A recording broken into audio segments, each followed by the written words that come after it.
Tara, luto tayo ng sinigang na baboy. Ayan, ng ating mga panahog, kangkong, sili, gabi.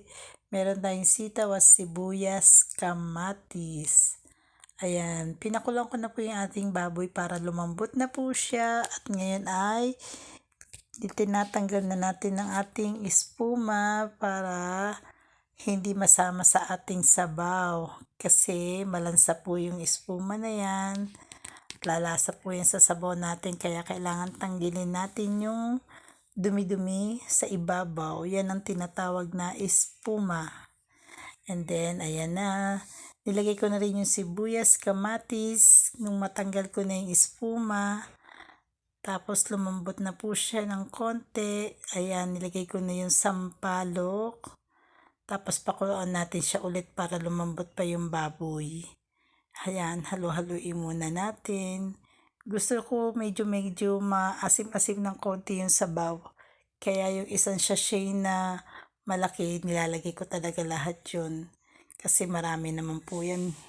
Tsaka malaki yung kaldero, marami sabaw.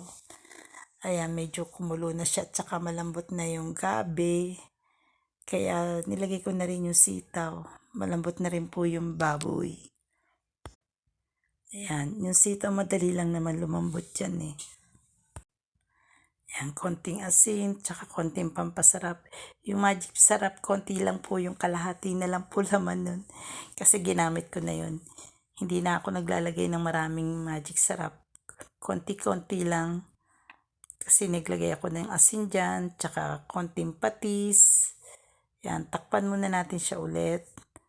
Tapos, ayan, kumukulo na. And then, halu-haluin ulit. Tapos, lagay na natin yung kangkong, tsaka sili. Oo, diba? Sandali lang naman maluto ang kangkong eh. Konting kulo lang yan. At luto na ulit yan.